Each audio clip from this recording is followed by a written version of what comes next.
Hello, hello, hello, hello, everyone. Once again, my name is Triple P, Tripple dot P, aka Pimp, Prophet, and Priest. And I want to thank each and every one of you guys for being early birds to the stream. Again, we are still working on it. We're still working on being on time. However, it always seems to be one thing after another. So I do truly appreciate all of you guys who are here at 10 p.m. So thank you, thank you, thank you so much. I cannot stress that enough.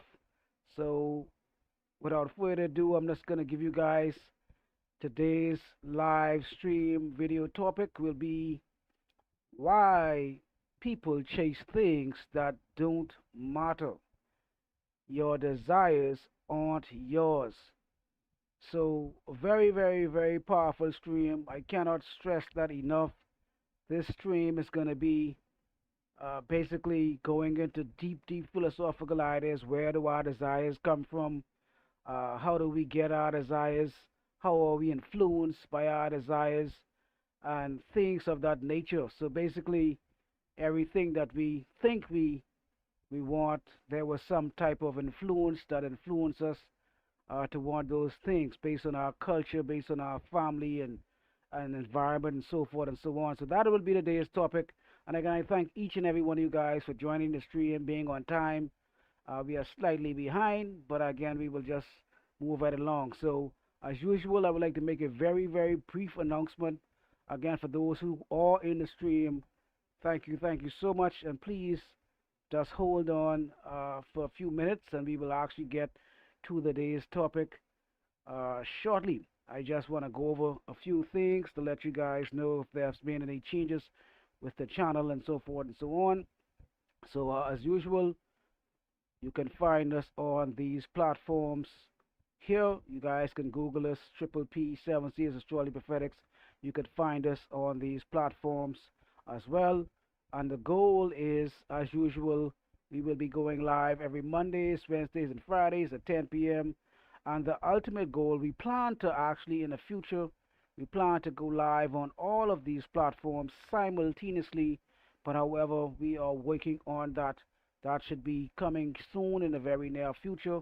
And as usual, the content and the subject matters that will be discussed on this channel is adult contents, pretty much conversation wise. We are going to be talking about a lot of adult matters, relationships, sex, dating, affairs, money, things of that sort. That is what we will be talking about. So again, and also deep, very deep, deep spiritual. And some individuals, when they see adult content, they think the worst. We're not talking about, explicit physical adult content. We're talking about adult conversations. Again, sex, relationship, affairs, cheating, money, marriages, divorces, spirituality, God. The list goes on and on. Very, very deep philosophical subject matters. So if you are a person that is very shallow, very narrow-minded, dogmatic, and you're not willing to expand the mind, you don't want to grow, this channel is not for you. But if you are, however, a person that is extremely open minded and you want to grow and you want to learn something new and you have an optimistic approach to life and you feel like you don't know it all, this channel is for you because, again, the subject matters will be very broad, holistically speaking, life transformation information. So, thank you guys so much for sticking around. We're about to start today's live stream self reaction video. Again, today's video is why people chase the things that don't matter. Your desires aren't yours. So, again, all of the subject matters will have some type of similarity about understanding why we believe what we believe, the greed, the desire, the things that we want, the things that we chase. It all has to do with lack of understanding of who we are. Again, I teach a lot about esoteric subject matters from the East. I talk a lot about different spiritual principles, Buddhism, Hinduism, Sikhism, things of that sort, non duality, the false self. And so all of these subject matters are going to be revolving around not knowing who you are. So this video again talks about your desires being fake and so forth. And just for the record, just for those who may be uh, joining the stream for the very first time, I've created these videos one time and I've never went back and I've never looked at it. I don't know what I'm gonna say, and I don't know what the video really, if my mind has changed or not. So that is why I'm reacting to the videos, because now maybe today I might have learned something new that I could add to the equation, or also maybe my perspective has changed and I don't have the same perspective. So that is why I'm doing these self reaction videos as well. So again, I don't know what to expect. I don't know what I said. I am just going back, watching the video for the very, very first time. Hopefully, I could add something to it or take something away as well. But either way, it will be informative and very educational for all of my viewers. So again, thank you, thank you, thank you, thank you so much for watching the stream. So we're about to start. Here we go. Oh. Hello, hello, hello, hello, hello, everyone. My name is Triple P, TRIPPLE.P, and I am your astrology pimp, your astrology prophet, and your astrology priest. And today's 7 Seas Astrology Prophetics video topic will be, where does our desires come from? So many of you guys may think that your desires originated with you. However, I'm here to say that 99.9% of our desires came from social conditioning. Social conditioning is somewhat what society uses to basically market a product, just like a company marketed its items as well. So, for example, let's say, and again, and I'm not here to pick a particular product off the shelf per se. Again, like I was saying, I'm not here to pick any particular products per se. However, companies know that individuals do not know who they are. So most marketing companies, or most companies, use marketing as a tool to actually cause us to buy their products. And because we don't know who we are, we think that when we get the product, we're going to find ourselves by having the product. However, this again is a marketing strategy plan used by all individuals are misled when they don't know who they are. So they believe that the external thing, the thing that they desire, is going to bring them happiness. However, they are misled thinking that the desire originated with themselves. Again, however, it is all social conditioning. Let's use, for example, again, I'm not here to promote any particular, any item or anything, but let's use Coca-Cola, for example. Coca-Cola has been around from 1492. I'm just making that date up. I don't know when they came, when they came around, but the moral of the story is they've been around for quite a long time. However, individuals would wonder why Coca-Cola still has advertisements. Why do individuals like McDonald's still advertise? Why do these individuals? I'm gonna say something very shame. It's gotta be good. It's gonna be embarrassing. It is actually 10:56 my time p.m. and I was so tired before I started the stream. I actually went and drank a Coke soda. I know it's not a good thing to do. Sodas are not good. I don't usually drink sodas all day, every day. You know, occasionally I do drink sodas. However, I know that the soda has caffeine. I know it would keep me up, and it's not a good thing. But I was so tired. I was actually almost falling asleep before I started the stream, and I said to myself, I should drink a soda. So if you guys have any comments, just comment in the in this chat as well, how you feel about what I'm saying as well, and we could also just interact with one another about the subject matter. So again, talking about marketing, talking about basically how we are bamboozled per se into believing. And I know the Coca-Cola was gonna kind of give me a spike, but at the same time, I know I'm gonna crash as well. But hey, like I said, it's almost 11 o'clock at night. I'm just trying to make it to the stream. I only want a little caffeine boost. Hey, so I'm kind of that's a little shame plug, if I may say. I'm actually doing the very thing that I'm talking about, not doing per se.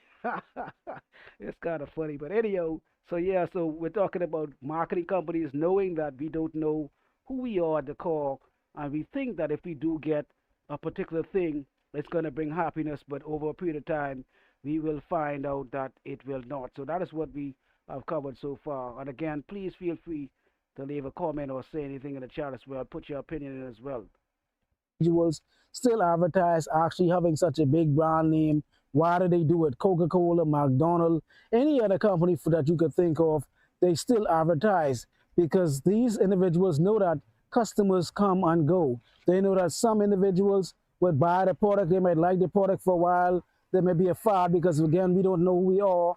We are constantly searching. One day we are on this diet, next day we are on that diet, one day we are trying to fast, one day we're trying to overconsume calories, one day we're trying to underconsume, and the list goes on because we are constantly trying to find ourselves in things. So again, companies such as McDonald's, such as McDonald's, Burger King, any company that you could think of, Kentucky, these individuals still market and advertise their items, just like Coca-Cola again would wonder why a company like Coca-Cola would pay millions or billions, God knows how much money they spend each year. I don't even know each year that they spend on marketing, again, because they know that we don't know who we are. So we tend to just follow fads and we tend to just join the bandwagon because if Coca-Cola was never known by any individuals, they would never be such a popular thing. However, they got the product. The product may have been great at some point. It still is great, I assume. However, they marketed and then they had the funding to put it in the masses, put it in the face of the masses, and then the masses got conditioned to seeing this thing, and then they tried it, and then they said, "Oh wow, this thing tastes okay. This thing, But however, they were conditioned to believe it was something great because of the marketing, because of the commercials, and then they saw other individuals drinking Coca-Cola, so they tend to just follow, just like cars. For example, where I'm at right now, hypothetically speaking, there's a lot of there's always a trend. Back in the day, way back in the day, the Nissan Sunny, when the Nissan Sunny came out, that was the thing. That was way back in the day. I'm not saying, what I'm saying? Now, a more For those of us who are very young, you guys wouldn't know about a Nissan Sunny, but the Nissan Sunny was the shit. You know what I mean? The Nissan Sunny actually was, that was a big thing. You know what I'm saying? That was way back in the day.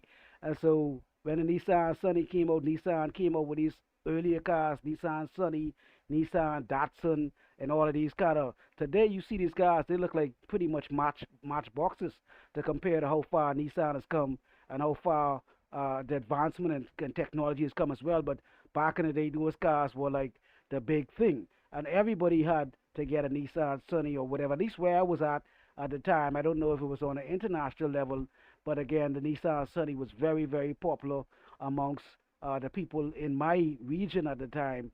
So again, one other thing, again, just exposing the fact that we are conditioned. Like I said, the sodas, the company, the McDonald's, and all of those companies they advertise. You still wonder why would they spend millions and billions of dollars every year. Why would McDonald's still need to advertise? Why would Coca-Cola need to market and advertise? Because like I said, they know that people come and go. There's always a new generation coming, so we have to kind of condition the new generation to believe that McDonald's is the thing, Coca-Cola is the thing, the new car companies have the condition as one generation come in, the new generation comes in, and the old generation goes out as well. So again, that is what we're talking about so far. Pretty much conditioning the mind to believe something has value, to believe that hey, if we keep up with the Joneses, if we get this particular thing, we will feel happy. We will be, enamored and to the point to where we will feel exuberated. But however, we know that's a lie. When we get the thing over a period of time, that doesn't seem to work out so well. So again, uh, that is what we're talking about so far. low to mid-level class car would be, a Honda Accord. I'm not saying it's a Lamborghini or Bugatti. But however, when the Honda Accord came on the scene, one or two individuals had it, and then it was a cool thing. And after one more, two or three more people got it, it became even cooler. And now everywhere you look on the streets, there's a million Honda Accords because they are socially conditioned to believe that if you get a Honda Accord, then you have the car of your dreams. And in fact, as far as I'm concerned, all the names that I'm calling out right now, Kentucky, Burger King, McDonald's, Honda Accord, whoever I call in this video, you guys should send me a check for promoting your company because I'm not I'm not promoting you guys' company at all, but I'm saying just because I'm calling you guys' name, I'm gonna give you guys a lot of recognition as well because if millions and millions of people see this video over time, your name's gonna ring out as well. But anyhow, so send me a check later down the line, somewhere down the line. But anyhow, uh, back to Coca-Cola. Why would Coca-Cola produce commercials after having already sold the world that their product is so great? Again, because they know that people don't know their identity and people follow trends and people follow each other, just like clothing. This particular fad is one day, this particular drink is the drink. All everybody's drinking this drink in the clubs. Everybody is wearing this particular clothing, this clothing line. Yeah, everybody just follows and follows blindly. So individuals, companies knows that they know if they could get X amount of people to see their product, and especially if they could get a particular individual, a particular star, or somebody, a movie star, or somebody with a lot of influence to wear the item, they too will actually pay huge amount for these individuals to model or wear their things because they know once the masses see these individuals wearing these products, they would automatically assume that this is a product for me to wear as well. Because again, the individual does not know himself, he or she does not know him or herself. They tend to want to follow, the blind follow the blind, you know what I'm saying? So they tend to follow with the stars. They see the star wearing this particular brand name. So if the star's gonna wear it, it must be good enough for me as well. So again, that is the reason why companies would still spend millions of dollars to continuously market and advertise their product because they know people come and go every day. There might be individuals who drank soda when they was Coke soda when they was a lot younger. That was their drink, and after a period of time, they became a lot more health aware. They started to feel like, okay, now I noticed that this soda, this sub sodas, this sweet, this syrup or whatever the case may be, it's causing my teeth to go brown or whatever the case may be, or it's not too good. It's causing me how I'm gonna get diabetes, and even diabetics, they can't really drink sweets, or at least they should not. I per se, they should really limit their sugar intake. So, however, as the individuals become a lot older, they would tend to become a lot more health wise, and then they would just cut back down, and they would say, okay, we're going to cut back on the soda, we're not going to drink the soda anymore. So the companies like Coca-Cola, they know this. Burger King knows that individuals eat the Burger King food because the food is fast and it's quick and it's convenient. However, from a nutritious perspective, there might not be any real nutritious value to the food. However, individuals like things quick and fast, but they don't know any better, so they just go and they do it. However, they too know that some individuals, as soon as they know themselves and they come to know who they are, and they feel like, okay, maybe I need to take better care of myself. Maybe my weight is out of control now. Maybe my stomach is looking too big, or whatever the case may be. They tend to become a little bit more health conscious. They know that Burger King knows that over a period of time, some of these individuals are going to leave eventually, just like Coca-Cola knows that some of these individuals are going to leave their service, their product as well. So they have to constantly have the market and advertise so they could get new customers, new clients. The next generation is going to come in, and the next generation is going to fill the gap for the ones that are left. So that is the reason why individuals use marketing and advertisement, despite the fact that they already have millions and millions of fan base. They do it because they know that once individuals come to know themselves, they will also leave those bad things behind. Some of those products, those excessive sweet sodas and so forth. That is why you see, for example, Coca-Cola and other companies who once had only sweet sodas at one point, they noticed that some individuals were getting hip to the sugar content, the intake, and so they decided to come up with diet products, diet soda, and so forth. And that doesn't mean that it's better, because diet also has the things that they use to sweeten the soda with may not be so beneficial as well. So again, but I'm not here to pick on any particular brand or anything or any. I want you guys to understand what I'm saying here now. I'm not picking on anyone. I'm not picking on any brand. I'm not promoting any brand. I'm just trying to educate you guys to understand why the individuals that has billions and millions of dollars would still spend billions and millions of dollars each year still promoting. Everyone knows who Coca-Cola is. Like I said again, it's obviously I have nothing against it because I just drank a Coke soda a few minutes ago before the stream myself. I am not promoting it. I'm not saying anything against it. However, Coca Cola, if you want to send me a check, send me a check. You understand me? Anyone that I talk about in this video or the stream, send me a check if you want to. It's cool with me. But I'm not saying to you, I'm saying that what individuals fail to realize is that companies know that we follow files. Company know that because we don't know who we are. In many cases, they would get celebrities to actually promote their products. In fact, they would actually pay individuals, even a YouTuber that is actually very popular, someone who is a what they call an influencer. And so, if you are even a YouTuber and you have X amount of subscribers and you have X amount of viewers, you can get promoted, paid products, promotion, and people would pay you just to, say something about their product. That is why I said Honda Accord, send me a check. Kentucky, send me a check. Burger King, send me a check. Anybody that I said something to about this video, send me a check because yes, in the future, there's a possibility that many individuals will see this and you guys are gonna get some type of recognition. So please send me a check. But anyhow, with all seriously, on a serious note now, uh, like I was saying, so individuals like Coca-Cola and Burger King, they know that what's gonna happen is when individuals are a lot younger, and they're not so much health conscious. And when you're young, you think you could drink all the soda in the world, you think you could eat all the cake and all the candy in the world. But as time goes on and as you become a slightly little older, you put on a little weight, maybe your tummy starts to get a little, a little round, looking like Santa Claus, looking like Michelin, the Doughboy, the Michelin tire logo or some shit. You know what I'm saying? Doughboy, Pillsbury Doughboy. You're just looking kind of out of place. So what's gonna happen is, as we become older and you become a lot more health conscious, you're gonna say, hey, you know what? My doctor said, hey, you know what?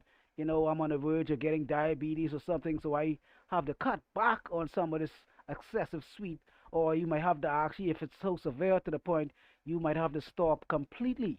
And so these companies know that there's gonna be a cycle, a recycling of customers, old customers going, new customers coming in, some customers coming to become more health conscious, some customers feeling like, hey, you know what, it's time that I should start. Maybe they may go through a health not phased, whereas most of us have already, most of us who are older or more mature ages have went through some type of health nut phase, whereas we try to eat healthy, some salad here and then, some granola and some croutons and shit like that. We tried our best. We tried, and then after a period of time, it just we couldn't keep up with it, and then we did it for a few months, and then we went back to our regular ways. Many of us, the majority of us who are older again, in our probably 30s, 40s, 50s, have actually went through some type of health awareness stage to where we realize that we cannot keep up this these bad habits, and so that is what you see happening over and over with the generations, the older generations coming, and the older generations leaving, new generations coming in. And so, like I said again, companies would even pay influencers to actually promote their products because the company knows that if they could get a particular star or particular influencer to promote their product, the masses, because the masses do not know their true identity again, the masses think that they will be happy if they accumulate this particular thing, they get this particular thing, if they're seen at a particular restaurant, if they eat a certain food, if they're seen wearing a certain clothing brand. The list goes on and on. For those who are watching again, I am quite sure you understand what I'm saying because we all have some type of inclination of value. We all know that a Honda Accord is on a completely different level as a BMW, and we know that a BMW is only at a certain level to Mercedes. Mercedes goes up to Maybach, and then we have Bentleys, and we have Rolls Royces, and we have Bugattis. We have cars goes up into millions and billions, not billions, millions of dollars. And you guys should send me a check too. Whoever I call us now, Honda, Bentley, Rolls Royce, Mercedes, all you guys, Bugatti, send me something. You know what I'm saying?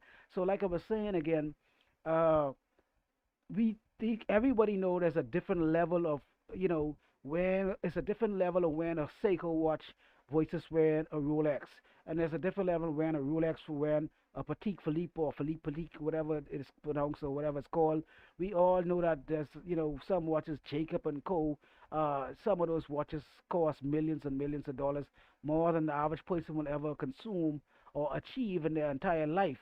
So companies know that the value of something has a major effect on the psychological perception of the masses. And so the companies notice, they know that if they could persuade just one or two to promote a particular thing, the sheeps will follow. And so that's what we're talking about as well, how companies use other individuals, again, especially influencers and famous stars and models or whoever the case would be, to actually promote their product, because they know most individuals believe that, hey, if I get this thing, I'm going to be happy. Like I said again, I drank the Coke soda. Yes, I'm going to survive. I'm going to be, up and, pump and running for X amount of time. But however, there will most likely be some type of crash, because this is already 11, 13 as it stands, almost midnight. But again, I drank it for a reason. It did serve a purpose. I'm not saying that you should do it. I'm not saying it's a good thing, and I'm not saying it's a bad thing, because that is why they have energy drinks and things of that sort. Sometimes there is a need for some type of boost, if I may say. But however, excessively, I don't not necessarily advise it to be a staple practice in your diet. Using substance, any type of substance stimulations to get energy, false energy, because again, what goes up must come down as well. Anything, the saying that anything is good or bad, because that's not what I'm here to talk about at all. I'm here to talk about going on to fads and getting on the things because we don't know who we are. And when we don't know who we are, we can be misled or we can be used and we could take our energy, our resources, and our hard earned money and our time and energy to accumulate these things only because we believe again, once again, that once we have this thing, we're going to be happy because we're trying to keep up with the Joneses, thinking that, oh, if I get this White House, the house with the white house, big house with the white picket fence and the two kids, the three kids, I'm going to be content. Again, just because of social conditioning, society says that this is what is acceptable and anything less is not. So we tend to follow in society footsteps. And so that is what I'm saying today. Our desires were not naturally, they did not come from us per se. Our desires came from social conditioning. The only desire that really comes from us is to be happy and to avoid pain and to become free. That is the only natural desires everyone actually has, is to become free of pain and suffering and to be happy. However, because of lack of knowledge, information, if you guys go back and watch my video, the three poisons, that is going to go into some of this concept what I'm talking about today. Again, trying to find happiness in objects and thinking that the objects are going to bring happiness. However, because of this lack of knowledge and this lack of understanding, we believe that when we drink the soda, we're going to feel better. We think that when we buy the particular brand name, we're going to look cool and we're going to look fly. Yes, we're going to look cool and we're going to look fly. It's no joke. It does make you feel better, wearing a certain thing, a certain quality of material. Yes, there is a difference, because I don't want anybody to say that I want you guys to be walking around wearing garbage bags. No, I am saying that there is value in certain things. It does help you build your self-esteem and your appearance and your confidence. However, that is again on a superficial level, because all of the videos I'm talking about here is promoting on a deeper level, at the core level of understanding who you are. But again, I am not here to say that these things does not add psychological value to you. If you're driving a particular car, yes, you may feel more confident. Yes, you may feel more important having a particular amount of money in the bank or having a particular house. Yes, these things do affect us psychologically. By no means that I'm stating that we should try to strive to be at the bottom of the barrel and we should not have anything. I'm stating that these things, again, does not equate to happiness. And because we do not know who we are, again, we are misled into desiring the things, thinking that once we have obtained this particular object, we think that we will find happiness and our happiness will be obtained. However, we are incorrect. So that is what I'm talking about the other day, understanding that where the desires come from. The desires come from society, because if society did not dictate to us what was right or wrong or what is acceptable or not, we would not actually, we would be quite content. Actually, if, let's say for example, if it was reversed, if everyone pretty much, if having the living a minimalist life, let's say for example, if it was reversed, living a minimalist life, having just the necessities of things that we need and we want, but was the most sought after lifestyle, and being rich and having the most material things was considered frowned upon and shunned upon, majority of the people would be minimalist. Most of the majority of people would just have the necessities, the things that they need and things that they want would not be so important. However, because society has a reverse on our psychological desires, they tell us that having more is always better. And again, because of not knowing who we are, and so not knowing who we are and what we are, again, you will see that this is the psychological play that the companies use to feed on our desire, and our ignorance is at the root cause of the desires, thinking that when we get this, this will bring happiness. However, it does not. Thinking that when we get that, this will bring happiness, but it does not. So again, Let me go back very briefly before I go too far into it. Like I was saying as well, I am not saying at all that we should not have any goals, ambitions, that we should not achieve the things that we want to achieve. I am not saying at all that there's something wrong with getting nice things, having a nice car, nice house. I am not saying any of those things as far as I'm concerned. If you heard what I said earlier, I also said that yes, there is a psychological boost when we actually have nice things, when we dress nice, we feel good about ourselves, our self confidence rises, our self esteem goes up. When we have X amount of money in the bank, we feel more secure psychologically, emotionally, we feel more stable, we feel more ready and equipped to handle anything that comes at us. It's more better to have more than less in most cases. And so, what I'm saying is, yes, there are psychological benefits to being stable and having more things. But however, if we take those things and we think that that is the root cause of our happiness, we are misled. Because, like I said earlier, also as well, the root desires that we have as human beings is to reduce pain and suffering and to be happy.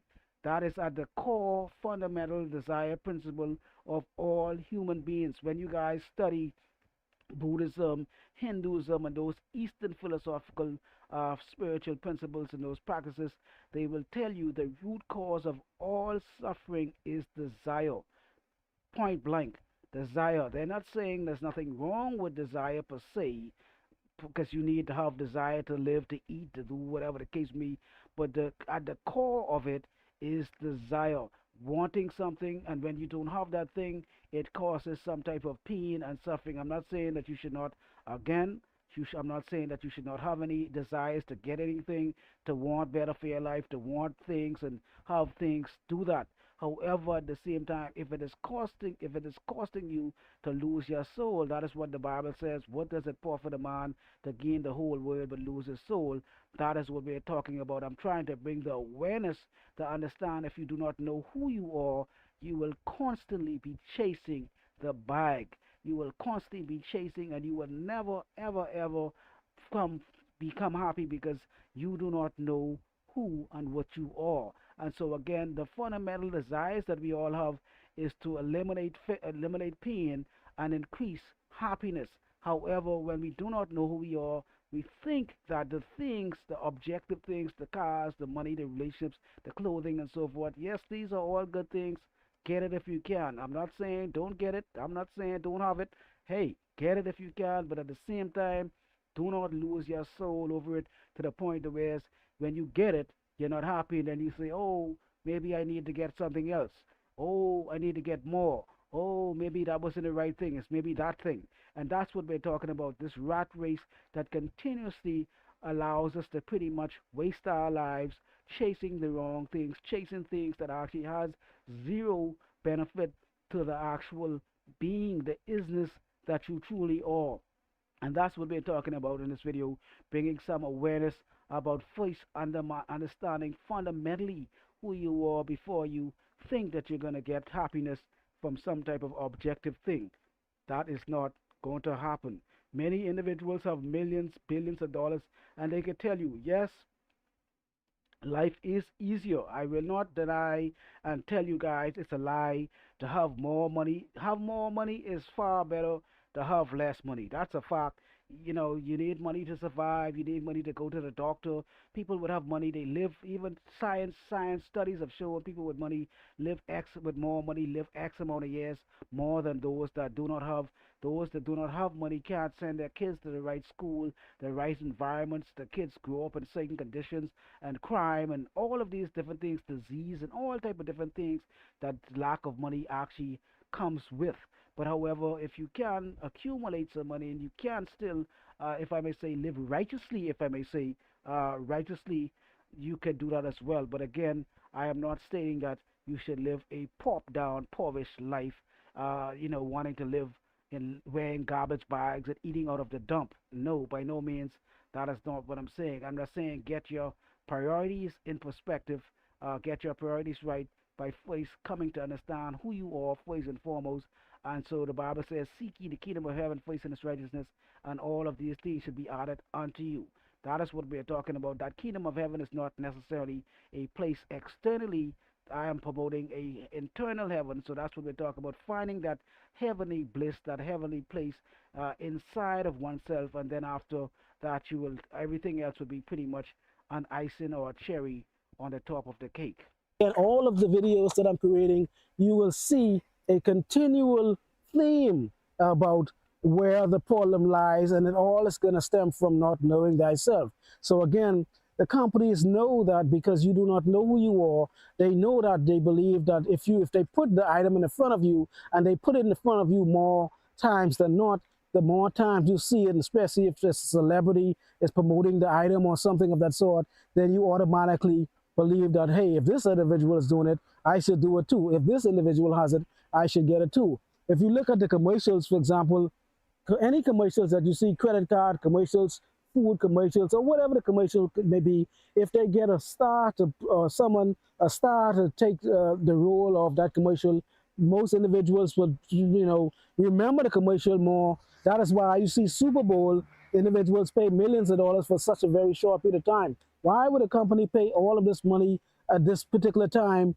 to just promote one particular thing for X amount of seconds? Why would you pay that amount of money? Because the individuals know the marketing campaign, the guys who do the campaign, they know that individuals, again, do not know who they are. So they know that if they get the item in the front of, at least say, hypothetically speaking, they know that if 20, I'm just making this up. I'm just going to make these numbers up. I'm not stating that this is a fact, but I'm just giving you guys an illustration. If a company spends $10 million on a commercial, on a Super Bowl commercial, it could be more, 10, 15 million, $20 million. I'm not quite sure, but I know it's up there at least $10 million. I'm just assuming. But anyhow, let's say it's $10 million for 15 seconds commercial. The individuals, the company knows that if they spend $10 million on a $15 million, on a 15-second commercial, but they have an item cost, even if they have an item cost $10, I'm just making this up. Let's say they have an item cost $100. You know what I'm saying? They have item cost $100, and they spend $10 million.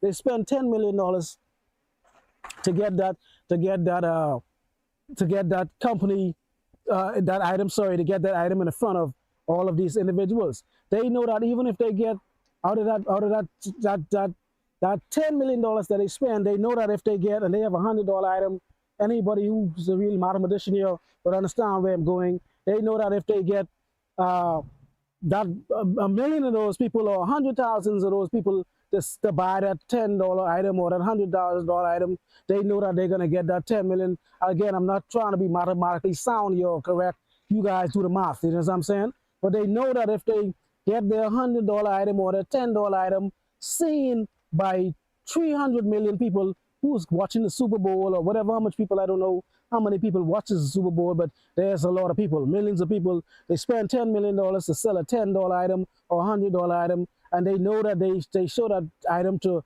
300 million people. 300 million people are not going to buy it. However, let's say even let's say even $100 million, 100 million people buy see the commercial, and then 100 million people are that 100 million. That's still even 1 million buy the product. I'm just giving you understanding because it's a numbers game. 1 million buy that product for $10 million. For $10 or $100, whatever case may be, they make the $10 million back. I'm not saying again mathematically sound. I'm not thinking about the actual numbers here, but I'm just giving you guys an understanding about the numbers game. Just like when I was in the game and I was in the game. And so again, like I was saying, I'm not being mathematically sound here or mathematically correct. It's just I'm just trying to make a fact. I don't even know if those numbers even made any sense. I don't know if they even added up correctly or not. I was just giving you guys an idea. Why would the Super Bowl, why would a company spend that much money for such a short period of time? And again, I'm not quite sure how much the Super Bowl actually charges, but I'm just using $10 million as an example. Why would somebody spend $10 million? It may be less, it may be more, I'm not quite sure. However, but why would somebody spend $10 million for 15 or 30 seconds commercial? Because that individual know that that video is good, that commercial is going to be seen in the front of 100 million people. And so that individual, if that company spends $10 million for a 15 or 30 minute second commercial, and 100 million sees that product, 100 million people don't even need to buy the product. 10 million people buy the product, they are way, and if the product costs $100, that's, I don't even know how much that is. $100 million, I'm just guessing, 10 times 100 million, 100 million, if that's even correct, I'm not quite sure. But either way, you guys understand what I'm saying. The company does not need to actually for everyone to buy the product. The company knows it's a numbers game, and the company knows that if they put the product in front of so many people, it is a guaranteed that they're going to get an X amount of percentage back. And especially if they're selling something that costs X amount of dollars, they're going to get that $10 million back with ease. So imagine, like I said, a company, if you notice, and if you guys notice, some companies don't even promote, some companies don't even advertise. Some companies don't even promote their products because their products are exclusive, and you don't see Satan. You'll never. I don't know if you guys have ever seen a Bugatti commercial, but I've never seen a Bugatti commercial anywhere. So those guys know they don't really. You've never seen a Ferrari commercial, but you may have seen a Honda Accord commercial. You may have seen a BMW commercial. You may have seen a Lexus commercial, but you have never seen a Rolls Royce commercial. You have never seen a Ferrari commercial. For the most part, at least I have never. I've never seen a Bugatti commercial or even an advertisement in a book, like how you may see some products in a certain magazine. These companies don't even advertise because they have people on a waiting list. Rolls Royce have X amount of people on a waiting list waiting to buy a car for $500,000 or $1 million. And the more the car costs, the more exclusive it is and the more people want it. And only certain people who have already built a certain connection with Rolls Royce know this. I am a big Rolex fan. I've had one or two watches in my lifetime, and I'm a big Rolex freak, if I may say. That is one of the only watches that I'm actually kind of a little enamored about. And I know when I was able to accumulate and get those watches back in the day, it was kind of easy. You just had the money, you had a few grand, you was able to walk in a Rolex store or someplace like that and so forth, and you were able to just get it. Now it's not that simple. You kind of go to a Rolex store, they'll give you some kind of sad story. Oh, the watch is not available. Oh, the watch is out of stock. Oh, come back next 3 months. Oh, come back next 6 months. They notice. They kind of make some type of supply and demand shortage. They know that if they make individuals feel like the watch or the product is not so easily attainable, the more people will desire it because people tend to desire things that they cannot accumulate. People want what they can't get. That is what we're talking about now. How these companies make things excessively high prices and different things, so they know only a certain group of people would be able to afford it, and those who are in a lesser position, they just could desire the thing and they dream about it and they wish and they wish and they wish they coulda and they coulda shoulda, and they can't accumulate these things, which even makes the thing have even more value in the average person eyes. So that's what they were talking about, the misconception and the misleading of the products, and that is why a company, like I said again, would spend $10 million for a product. Imagine, like I said, BMW spends $10 million for a car commercial at the Super Bowl to bring out their new 2026 or whatever the case would be. 26, it's 2026 now when I'm creating this live stream. So imagine BMW comes out and shows they'll spend $10 million to show their 2027 BMW X15, something brand new. Nobody had never seen it, fully electric or something of that sort. Car turns into the, change color or some shit like that. You know what I'm saying? So they show that car in front of 300 million people. The car cost BMW $100,000. Man, they only need X amount of people to buy that car, and they have made their money back and then some. So this is what we're talking about. People are actually again buying things because again, when they see the masses of it, and especially if it's something that costs a lot of money and you can't get it, that is what you want. You want the girl, like the sexy girl that you cannot get. That is who you want. You do not want the girl who doesn't want you. You don't want the man who wants you. You want the man or the girl who doesn't want you. You want the car that you cannot afford. You want the house that you cannot rent or you cannot buy. That is the way humans go. So these individuals already know that, because individuals, again, fundamentally do not know themselves, know that if they put something in front of them and then they show it more than enough times, those individuals will become psychologically conditioned to think about that thing, and then they would desire the thing more and more and more and more as well. But again, like I said, over time, those of us who have actually wanted certain things, we wanted to get certain things, we realized that when we got the thing, it could not be further from the truth. We were not happy at all. When we got the car of our dreams, the car of our dreams turned out to be more so of a headache than not. We had to keep the car clean. We had a higher insurance. We did more. It was just more stress thinking about someone mashing the car, scratching the car, someone stealing the car. The list goes on and on. So getting more actually comes with more stress and more worries and more problems as well. I knew that if I talked, hypothetically speaking, I knew that if I spoke to enough ladies, eventually I would get one or two of those numbers. Just like a company selling things, if some companies do marketing advertisement, they know that if they go to enough doors, they knock on enough doors, they would actually get a sale. They know that if they give out, they send out 10 or they send out 100 emails, or that 100 emails, 50 might, actually only open email. Most people are not even going to open email when they see email comes from some company, because they know they're trying to sell them something. 50 might open it, but out that 50, this is out of sending 100 emails, out that 50 might open, and then maybe only 20 might actually read it. They might actually take the time to read it, and then maybe even 10 might just go down and look at it and say, okay, all right, this sounds like an interesting product. And out that whole 100, maybe only 5 of those people might actually buy the product. You know what I'm saying? That's why they have automated items or automated email systems to just constantly send you the emails as reminders. But again, so it doesn't cost the company any energy or any time. But they put the thing in the front of you. If they put it in the front of you more times than not, they know that once they get the image stuck in your head and they get you conditioned to believe that the item is important or valuable, it is most likely that you will buy the product. So that is what I'm saying again. Our desires are coming from social conditioning. We believe that once society says that it is acceptable, then we tend to just go along with it.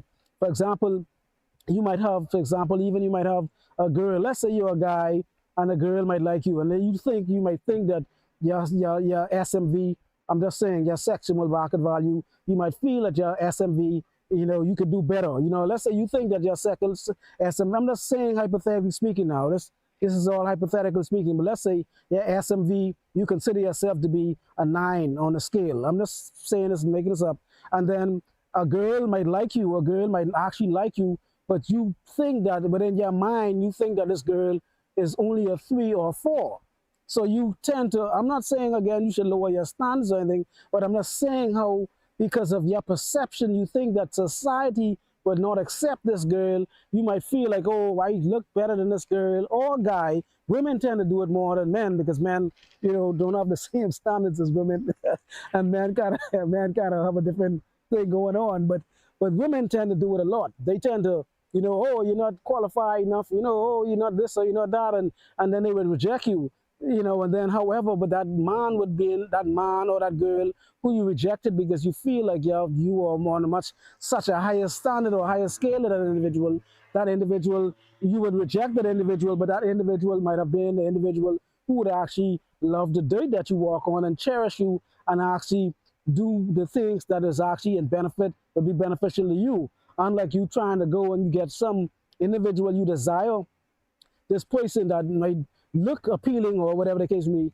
but that individual is going to cost you so much psychological, mental, and emotional problems because, again, not knowing who you are, thinking that the person that you want, desiring the person that you want only because society says that you should not be with this particular person. Society dictates, so you pick a person not on your true desires, your true wants, your true needs. You pick this individuals because you feel like, oh, my friends are gonna laugh if I have somebody and they might be slightly overweight or even more overweight, and they might have the greatest personality in the world, but you just because you believe this thing against you now, you see, you're not desiring what you really want or what you need. You're desiring what society says that you should have because society looks at the person who, again, the girl who may not be or the guy may not be up to par per se. And I'm not saying to settle for what you don't want. However, again, you are not, you know that this person is a good person. You know this person is a caring person. You know that this person has a heart. You know that this person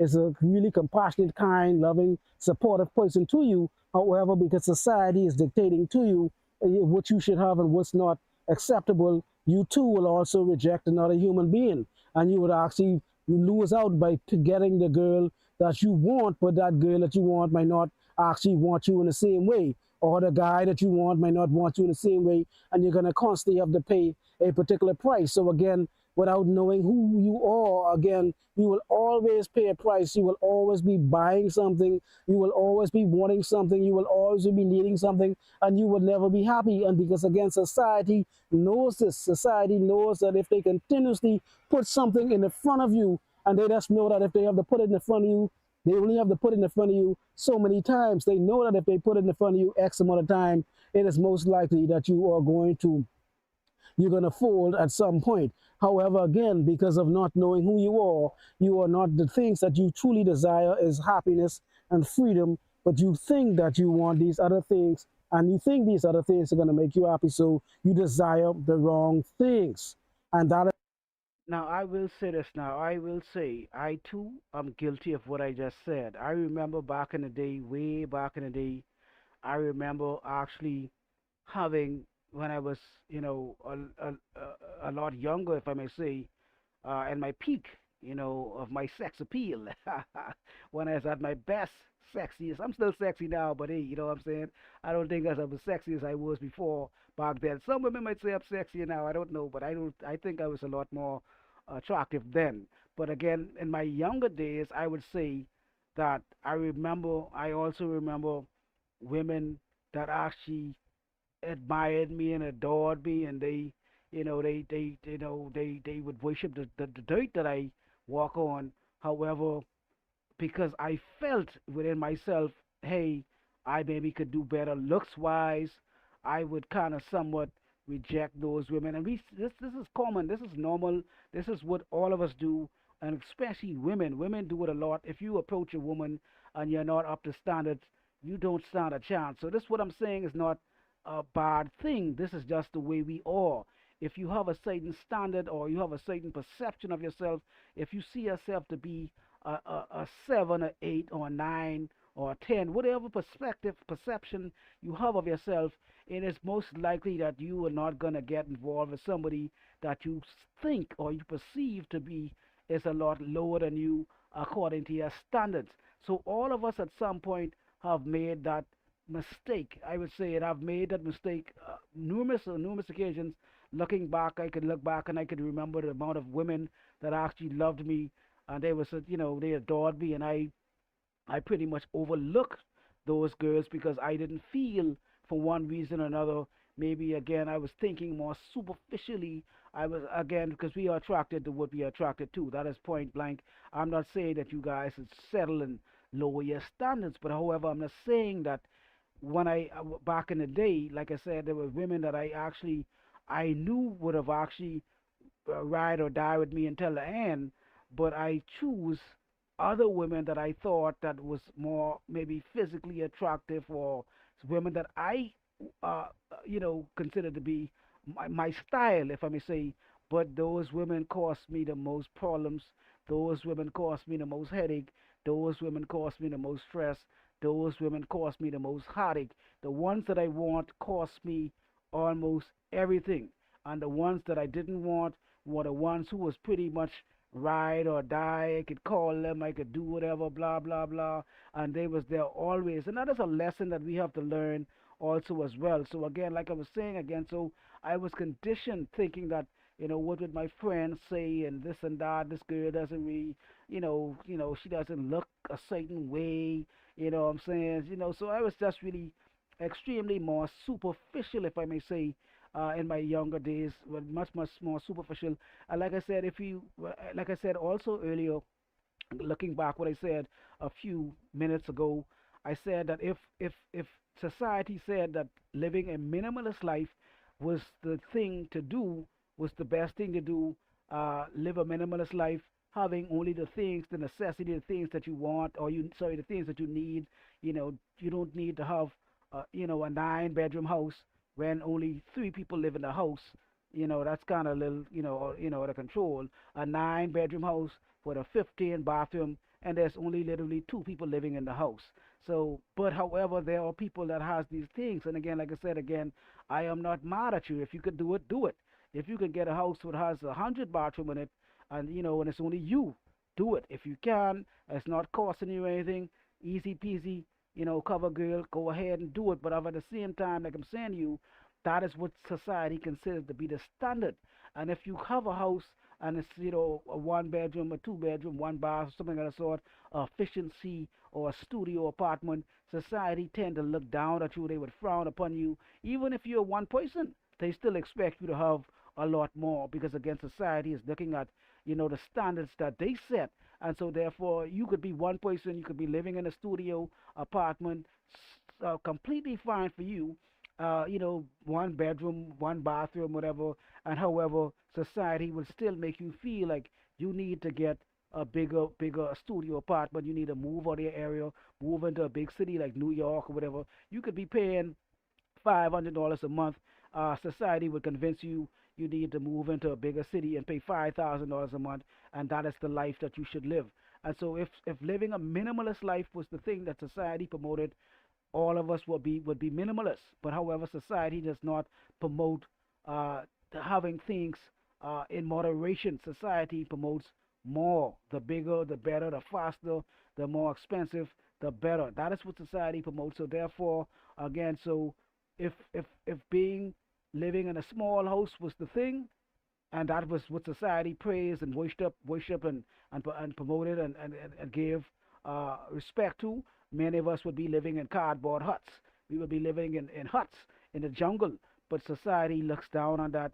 So therefore, we do not do that. We tend to go put ourselves out our way, put ourselves in harm's way, and many times, sometimes we would even go ahead and do certain things, commit certain crimes, do all these different atrocious things, and even harm others just to get the things that society said that we should have. And we know we can't afford this car, but we go it our way and we get it, and then sooner or later, the cars we possess. We know we couldn't afford the house, but we got it anyhow. Sooner or later, the house is in foreclosure. Sooner or later, we have to give back the jewelry or whatever the case may be. We have to give it back as well. So again, if society was promoting living an average life, the average person would be living their best life. But society says average is not a good thing. So that's what we're talking about here, being perceived, society giving us a perception that more is better and less is less.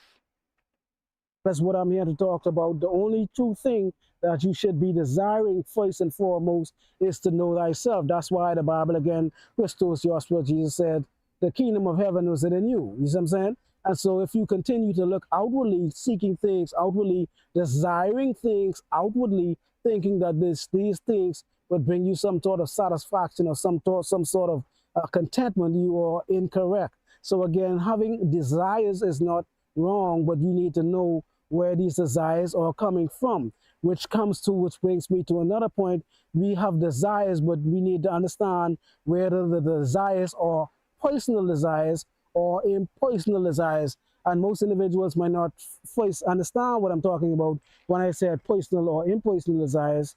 However, personal desires are coming from the false self. I want this, I want that.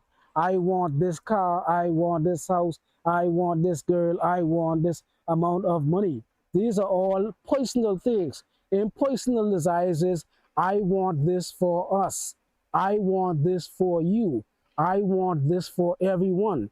So when you have the impersonal desires, the impersonal desires are for everyone.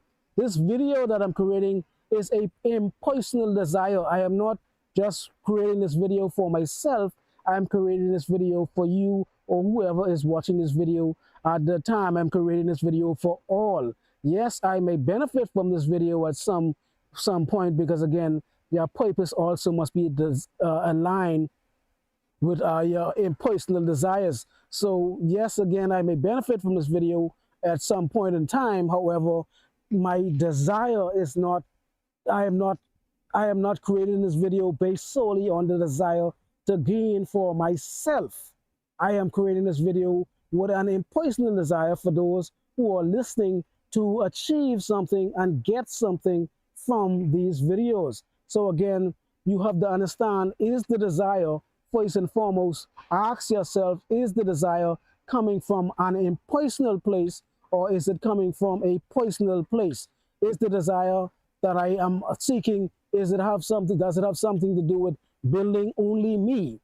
Am I the only one is going to achieve something from this thing when it is obtained?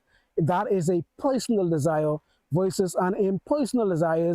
Is this thing going to benefit only me, or how is this thing going to benefit someone else? And that is what I'm talking about.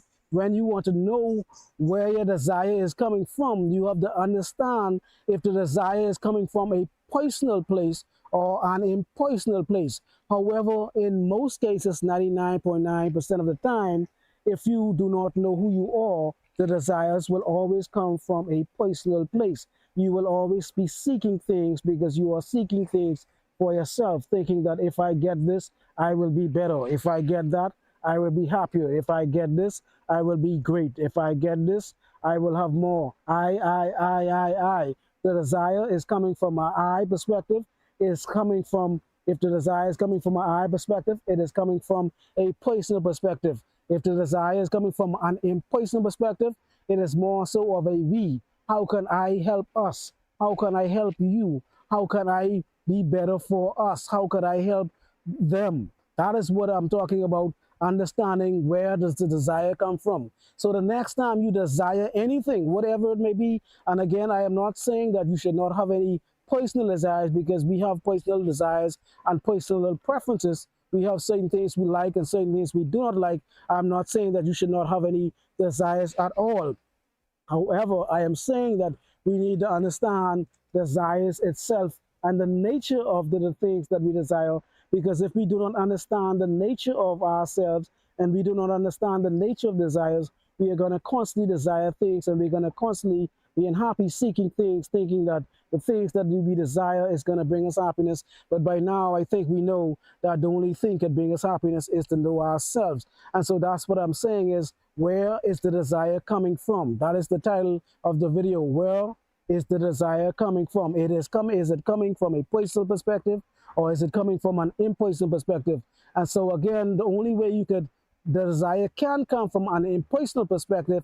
Again, the only way the desire can come from an impersonal perspective is to know thyself. Because until you know yourself, the desire will always be coming from a personal perspective.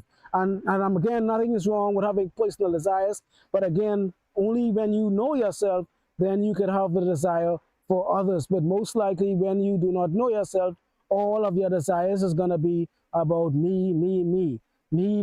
First and foremost, me. And again, I am not saying to not put yourself first. I'm not saying to look out for yourself. I'm not saying to care and love for yourself. However, I'm just giving you guys an understanding about desires and where are they coming from. And because if our desires are coming from the wrong place, we're going to constantly be seeking things that is again going to make us, we're going to think that we're going to become happy from achieving these things, but we are not. So that is why I'm creating this video again, trying to give you guys an understanding of the root cause again of not knowing yourself.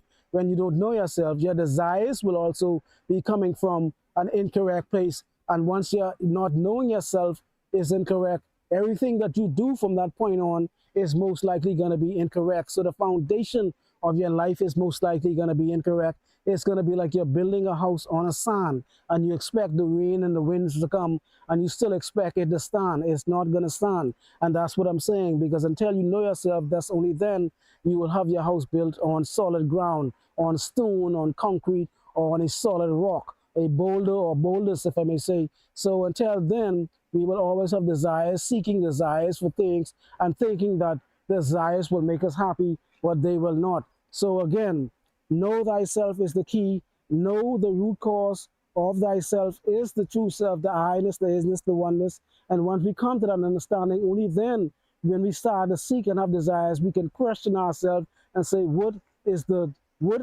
this desire coming from? Is this desire coming from an impersonal perspective, or is it coming from a personal?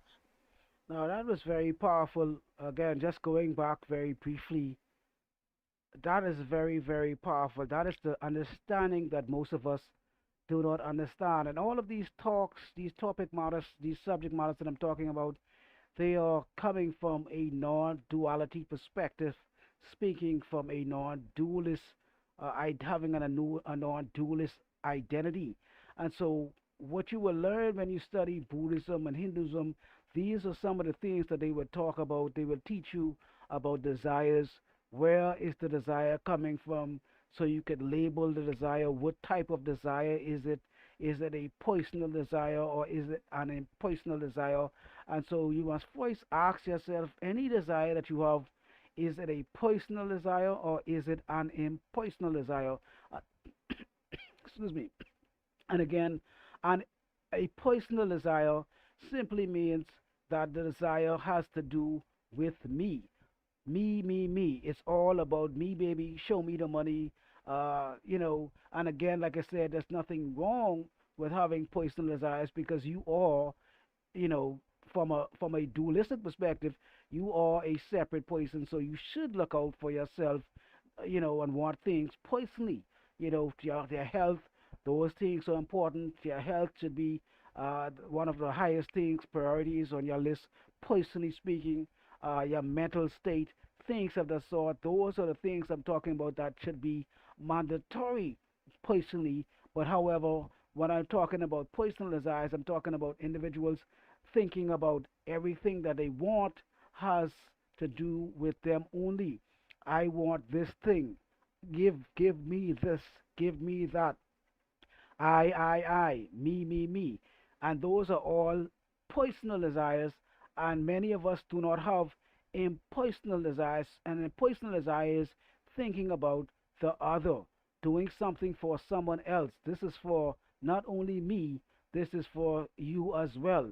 Like I said earlier, these videos that I'm creating, yes, I may at some point benefit from these videos, probably monetarily, I may benefit from these and I may not. However, at the same time, creating the video, I am not creating these videos solely for me. I am not here just talking about me. I am actually trying to say something about you, us, them, they. That is what these videos are all about an impersonal desire to spread or share a particular message with others. So we must first ask ourselves when we want something, who does this thing benefit the most? And if you see it is a personal desire, what am I really gonna get from this?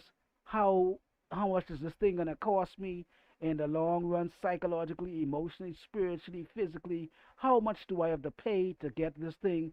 What are the effects of this thing, positive, negative? We have to really do self-evaluation when we want things and see. We have to really count the cost. We can't just go and start a business and not think about how much is it going to cost me in the long run. Do I have the money to continue down this path? Do I have the resources to pay my employees if needed? We cannot just go start a business and don't have any resources for the foundation and for the prolonging of that business. So the same thing applies. We have to ask ourselves, is this thing that I want only for me? Does it only benefit me, or does it benefit somebody else? And so the majority of the time, we will realize that the majority of our desires have something to do with only us. But again, the desires come from not knowing who we are, because if we know who we are at the core as being not separate from one another, you are not separate from me, I am not separate from you, and you see ourselves at the very core from a consciousness awareness, from a non-dualist perspective and a Veda Vedanta perspective. We will actually have more of an impersonal desires, because we would more think more about doing things for others. We would put others in our perceptions. When we do things, we would think more about others. We would think more about how others can benefit from these things. And again, like I said, I'm not saying that you should just give away your life to everybody else and not care about you. You should put yourself first and foremost, because without you, you cannot help anyone. So I highly suggest you pay attention to your health, mental, physical, psychological, financial, emotional health first and foremost, because you cannot help anybody else if you are a wreck. But however, when it comes down to obtaining material things and obtaining the world, losing your soul just for your own sake, that is not the road that I'm trying to direct you guys to go on. I'm talking about having desires that actually can benefit somebody else as well. Because when we do have those desires for others, that is when we feel the most happiest. When we go out, we do some charity work, we feel good. When we go and help a friend, we feel good. When we do something for others, that is when we feel the best about ourselves. So we have to first again ask ourselves, where do our desires come from? Are they personal desires, me, or are our desires impersonal, others, they, and them? Perspective. And again, nothing wrong with having personal desires because you are a person per se. However, on a fundamental level, you are all, you are everyone, you are everything. So that's what we're trying to get to the point to where we are not seeing ourselves as just one being, one personal being. We want to see ourselves eventually come to the place to see ourselves as being all. So again, when this happens, then our desires and our purposes will be aligned into getting things and achieving things for others as well, other than just only ourselves. So with that being said, I sum this video up. And again, as usual, I thank you guys. Thank you guys. Once again, please like, share, and subscribe. And as usual, Triple P, and I'm out. Oh.